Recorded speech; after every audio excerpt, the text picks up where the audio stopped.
ന്യായാമോദവളാവകുണ്ടനവതീം തേജോമയീം നൈഷ്ഠികീം സ്നിഗ്ധാപാംഗവിലോകിനീം ഭഗവതീം മന്ദസ്മിതശ്രീമുഖീം വാത്സല്യാമൃതവർഷിണീ സുമധുരം സങ്കീർത്തനാലാപിനീം ശ്യാമാംഗീം മധുസിക്തസൂക്തിം അമൃതാനന്ദാത്മികാം ഈശ്വരീം ഗജാനനം ഭൂതഗണാതിസേവിതം കവിത്തജംബൂഫലസാരഭക്ഷിതം ഉമാസുതം ശോകവിനാശകാരണം നമാമി വിഘ്നേശ്വര പാദപങ്കജം കൂജന്തം രാമ രാമേതി മധുരം മധുരാക്ഷരം ആരുഹ്യ കവിതാശാഖാം വന്ദേ വാൽമീകി കോകിലം. ഓം ഹരിശ്രീ ഗണപതയേ നമഃ. അവിഘ്നമസ്തു.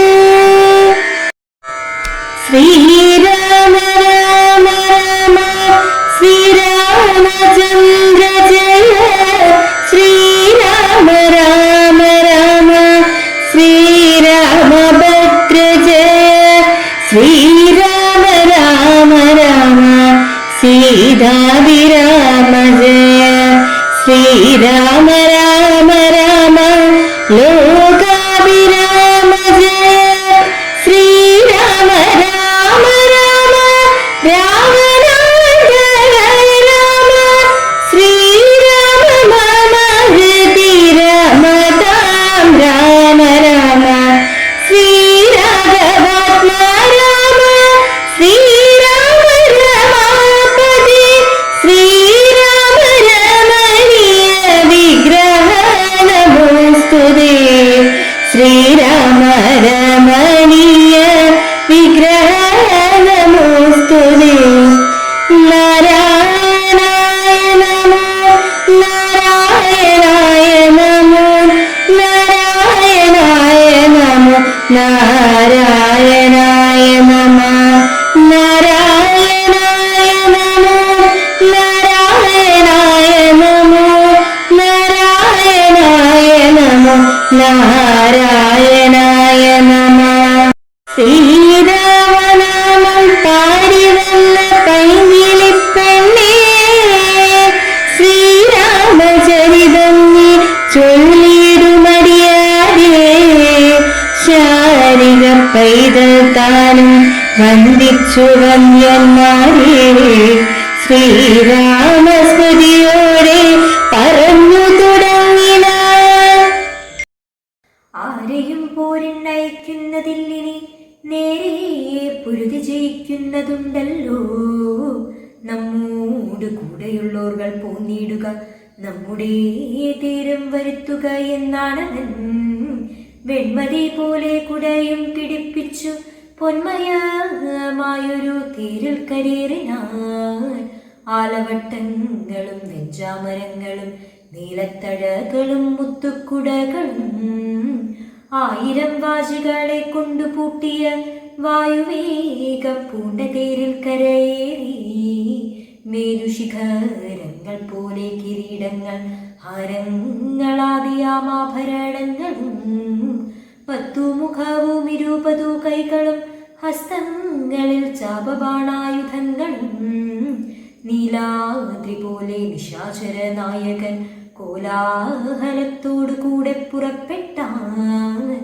ലങ്കയിലുള്ള മഹാരഥന്മാരെല്ലാം ശങ്കാരഹിതം പുറപ്പെട്ടാരന്നേരം.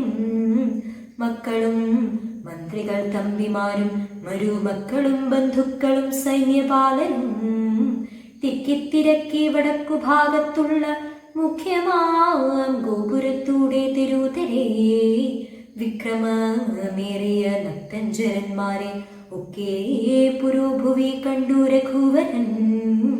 മന്ദസ്മിതം ചെയ്തു നേത്രാന്ത സഞ്ജയ മന്ദം വിഭീഷണൻ തന്നോടരുൾ ചെയ്തു.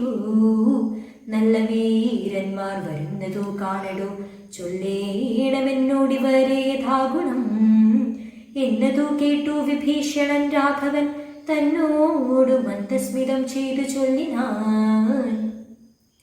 നീ ലങ്കയിൽ ചെന്നങ്ങിരുന്നാലും ആയുധ വാഹനത്തോടൊരുമ്പെട്ട് കൊണ്ടായോധനത്തിനു നാളെ വരേണം നീ.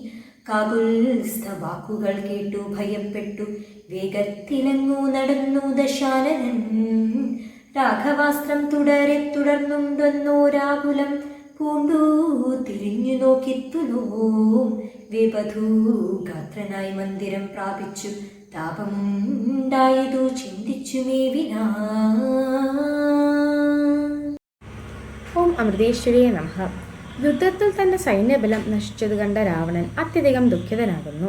അതിവിക്രമശാലിയായ രാവണൻ ലങ്കയെ രക്ഷിക്കാനായി ശ്രീരാമചന്ദ്രനോട് നേരിട്ട് യുദ്ധം ചെയ്യാനായി പുറപ്പെടുന്നതിന് മുമ്പുള്ള ഭാഗമാണ് ഇന്നിവിടെ പാരായണം ചെയ്തിരിക്കുന്നത്. ധർമ്മത്തിന്റെ വിപരീത ശക്തി വളർത്തിയെടുത്ത രാവണൻ മുനിമാരെയും ദുർബലരെയും ദ്രോഹിക്കുകയും വധിക്കുകയും ചെയ്തതിനാൽ തനിക്ക് ലഭിച്ച തപശക്തികൾ ദുർവിനിയോഗം ചെയ്യുകയാണ് ഉണ്ടായത്. അതുകൊണ്ടാണ് ധാർമ്മിക ശക്തിയോട് ഏറ്റുനിൽക്കാനാകാതെ ശ്രീരാമചന്ദ്രനുമായുള്ള ആദ്യ ഏറ്റുമുട്ടലിൽ തന്നെ പരവശനായി തീർന്നത്. എന്നാൽ വീരനും പുരുഷോത്തമനുമായ ഭഗവാൻ രാവണനെ കാരുണ്യപൂർവ്വം വിട്ടയക്കുകയാണ് ചെയ്തത്. ധാർമ്മികമായ രാഷ്ട്രതന്ത്രത്തിന്റെയും യുദ്ധനീതിയുടെയും മഹത്തായ സന്ദേശമാണ് ശ്രീരാം ഭഗവാന്റെ ഈ മനോഭാവത്തിൽ കാണാൻ കഴിയുന്നത്. യുദ്ധം ചെയ്യുമ്പോൾ എതിരാളിക്ക് ക്ഷീണം തട്ടിയാൽ അവരെ യഥോചിതം തിരിച്ചയക്കുന്ന ഭഗവാന്റെ വിരോചിതമായ പ്രവൃത്തി ഏവർക്കും അനുകരണീയമാണ്. മുന്നിൽ നിൽക്കുന്ന എതിരാളി തന്നോട് ഏറ്റുമുട്ടി മരിക്കുമ്പോൾ അവർക്ക് മോക്ഷം നൽകി ഭഗവാൻ അനുഗ്രഹിക്കുന്നത് രാമായണത്തിൽ ഉടനീളം കാണാം. ആസുരശക്തിയും ദേവശക്തിയും തമ്മിൽ ഏറ്റുമുട്ടുമ്പോൾ സുനിശ്ചിതമായ വിജയം നന്മയിൽ ഊന്നി നിൽക്കുന്ന ദേവശക്തിക്കുണ്ടാകുമെന്ന് ഇതിഹാസകൃതികൾ നമ്മെ പഠിപ്പിക്കുന്നു. ഓം നമഃ ശിവായ.